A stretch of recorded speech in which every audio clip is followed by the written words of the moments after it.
Good evening, everyone, and welcome to our virtual discussion about confronting anti-Black racism. Many of you will know that the recent event, both in Toronto, the 100 Hyde Park incident, Regis Korchinski-Paquette died, who was buried today.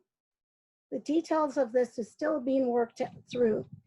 As the event south of the border with the murder of George Floyd impact me tremendously, as it's no doubt did most of our members. Both incidents had police involvement. The impact to me was so immense and severe that I felt compelled to reach out to the Chief People Officer of the City of Toronto, Ms. Oma Atkin, and the Director of People and Equity and Human Rights, conveying to them the need for the city to not only take action, but to put in place support for the hurt, pain, anxiety, demoralization, and depression it's been causing our members. With that being said, most of our Local 79 members reached out to me during this time. I wrote to Kevin Marshman, the President and CEO of Toronto Community Housing, about how employees were feeling, and similarly asked that they also put in place immediate supported measures for frontline workers who had to go, in many cases, door to door to check on vulnerable tenants and seniors as a result of COVID-19 pandemic, many of which live in priority neighborhood and our racialized communities. The results of my conversation with the CEO and Chief of People Officer was a release of statement of support from the CEO of Bridgepoint Hospital, Dr. Gary Newton, the City Manager, Chris Murray, Toronto Community Housing, Kevin Marshman, President and Chief Executive Officer. Black Canadians have been watching the uprising against anti-Black racism in the United States spur not only police killing of George Floyd, but also by the systemic racism deeply embedded in the American justice system. Black Canadians are no strangers to this type of systemic racism, and it's important to seize the moment to address the injustices we face in our own communities.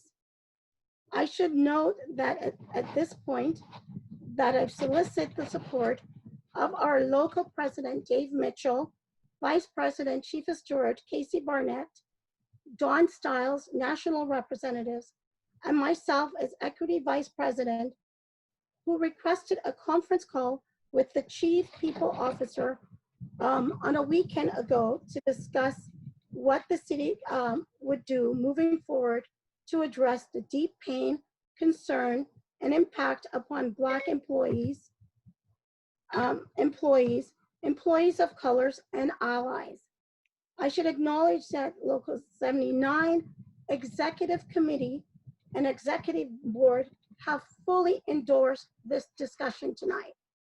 I want to acknowledge our executive, as Jason mentioned, the president is Dave Mitchell, Chief of Steward, Casey Barnett, Jason Chan is our first vice president, myself, Avaline Miller, the Equity Vice President, Fred Shilson, our recording secretary, Linda Rose, who is our membership secretary, and Tanis Khan, who is our treasurer.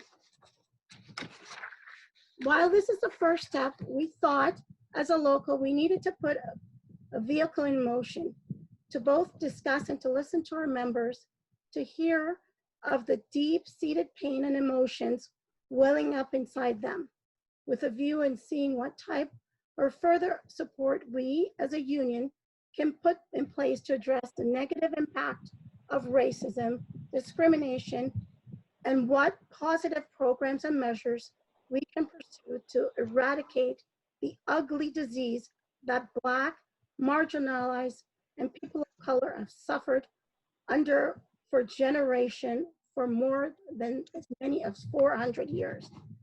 Tonight, we start the discussion, and yet at the end of the discussion, we will have time for brief Q&A. We have three incredible community leaders from the Black community that agreed to speak to the topic this evening. And we're so grateful for their time. Louis Marsh, Akilah Haneef-Jabari, and Desmond Cole. At this time, I'd like to introduce Louis Marsh. Louis?